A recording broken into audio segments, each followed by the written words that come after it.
شكون قال أنه الطفل الصغير اللي يلتقي ماما مسعودة الممثل حمزة فغولي في إحدى العروض يصبح من بين أحسن محركي الدمى في الجزائر والوطن العربي ويختص في مسرح الشارع؟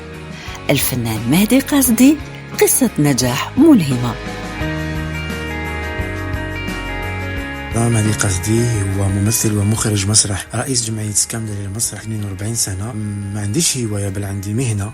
أنا المهنة ديالي هو الفن المسرحي بكل أشكاله، وأن الاختصاص ديالي مسرح الأطفال ومسرح العرائس اللي هما الماريونات، وكذلك مسرح الشارع. عندي عدة إنجازات سواء داخل وخارج الوطن. ولأن الكلمة تلد الهمة، البداية كانت بفرصة اهتمام وكلمات إلهام من الفنان القدير حمزة فغولي.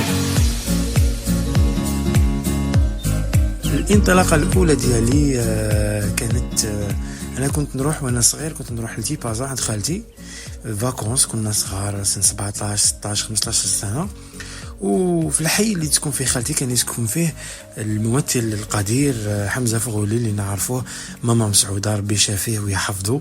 فكنت نروح معاه الحفلات مع وليدو مليك ونشوف وكذا.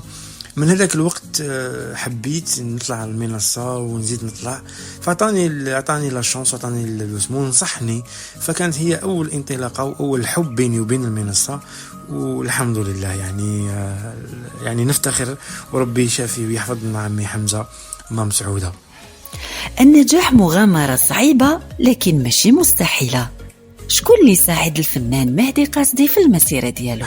يعني النجاح هو السر ديالو انه تكون الانسان يكون مجتهد بالكل شيء، تكون مثابر مجتهد، عندك الحب والشغف في الشيء اللي راك تقدم فيه. هذا هو الانسان اللي يقدر ينجح ويصبر، خاصة الصبر. اي انسان لازم يصبر في اي مجال. يعني قل ما تشاء وافعل ما تشاء ولا تنسى انك مسلم. هذا ما كان. الناس اللي يعاونوني في المسيرة ديالي كاين بزاف اللي يعاونوني، كما كاين اللي دائما يحبوا يديروا لك عراقيل باش يكسروك، ولكن احنا نهضروا عن الناس اللي يعاونوا. كاين بزاف الناس اللي يعاونوني، منهم خويا الكبير خويا فاتح، منهم يما الله يرحمها اللي كانت دائما تحفزني وتدعي لي لما نسافر ونخرج. كاين المركز الوطني لفن العرائس بتونس العاصمة، عاونوني بزاف في التكوين القاعدي والأكاديمي في مسرح العرائس، ما ننساش خيرهم.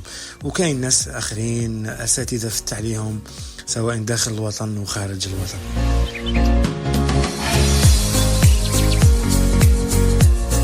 اللباس التقليدي الجزائري هو فخر للفنان وفخر للراية الجزائرية. أكثر شيء نفتخر به هو لما نروح نشارك في مهرجانات دولية خارج الوطن ونلبس اللباس التقليدي الجزائري ونرفع الراية الجزائرية.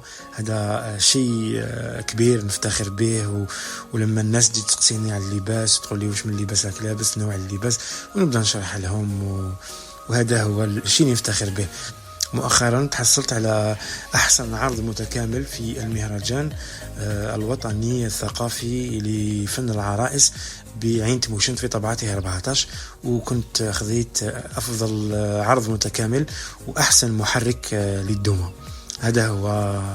وفي إنجازات، ولكن هذا الإنجاز عنده طعم خاص، يعني في وقت خاص وطعم خاص. وشن هي نصيحتك للشباب ككلمة ختامية؟ نصيحة للشباب نقول لهم يمارسوا أي نشاط ثقافي رياضي سياحي، ما يبقاوش هكاك. أي شاب خرج من المسجد يروح يدير صنعة في يده ويروح يدير ستاج ويتعلم. شباب اخطئونا من الآفات الاجتماعية، بركاوكم من الآفات الاجتماعية، لأنه دركا الشاب كما نقولوا احنا الواعد والشاب اللي عنده تخمام مليح هو الشاب اللي بعد كل في الكل على هذه الآفات الاجتماعية من مهلوسات ومن مخدرات.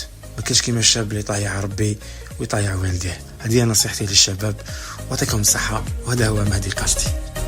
وكانت هذه قصة نجاح ملهمة.